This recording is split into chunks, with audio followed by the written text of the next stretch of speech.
తాడికొండ నియోజకవర్గంతో నాకున్న పరిచయాలు, నాకున్న ఎమోషనల్ అటాచ్మెంట్ వల్ల ఒక విషయం మీ అందరి దృష్టికి తీసుకురావాలని నేను నా మనసులో ఉన్న విషయాలు మీకు చెప్పాలని నేను భావిస్తా ఉన్నాను. నేను 2019లో ప్రత్తిపాడులో ఓడిపోయిన తర్వాత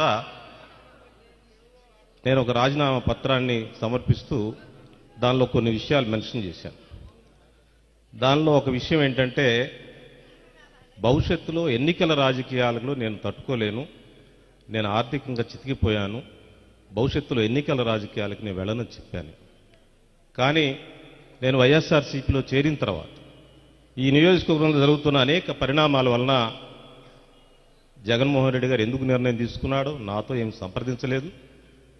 ఆయన ఒక దశలో నన్ను సమన్వయకర్తగా నియమించాడు. ఆగస్టు 19వ తారీఖు నన్ను సమన్వయకర్తగా నియమిస్తే మళ్ళీ 24వ తారీఖు అంటే వారం రోజుల్లో నీకు సర్వేల్లో వ్యతిరేకత వచ్చింది, లేకపోతే నీకు ఏదో కొంత ఒపీనియన్ నెగటివ్ ఉంది, ఆగిపోమని చెప్పాను. అదేం సార్, నేను రమ్మన్నానా, నేను అడిగానా?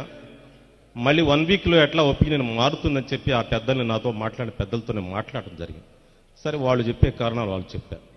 మళ్ళీ మరొకరిని సమన్వయకర్తగా నియమించారు. అతను ఉన్న టైంలోనే మళ్ళీ ఈ ప్రాసెస్లో మళ్ళీ నువ్వు కట్టేసి చేయాల్సిందే అని చెప్పి పెద్దలు కొంతమంది మాట్లాడటం జరిగింది.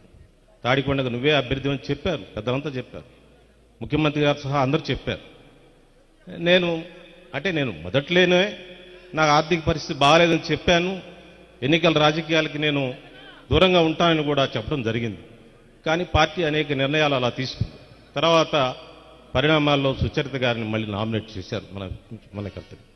జగన్మోహన్ గారి నిర్ణయాన్ని ఎవరు ప్రశ్నించే ప్రశ్న లేదు, నాతో సహా ఎవరు దాన్ని ప్రశ్నించలేదు. దాన్ని తప్పకుండా ఆమోదిస్తాం, సుచరిత గారి కోసం పనిచేస్తాం. కానీ నేను పెద్దలకు తెలియజేస్తే ఏంటంటే, రాజశేఖర్ గారు ఉన్నారు, అయోధ్యరామరెడ్డి గారు ఉన్నారు, బ్రహ్మానంద రెడ్డి గారు ఉన్నారు, పెద్దలంతా ఉన్నారు. నాకేం లేదు, ఒక్కసారి సీఎం గారిని చూసే అవకాశం నాకు కల్పించమని అప్పిరెడ్డి గారికి అందరికీ విజ్ఞప్తి చేస్తూ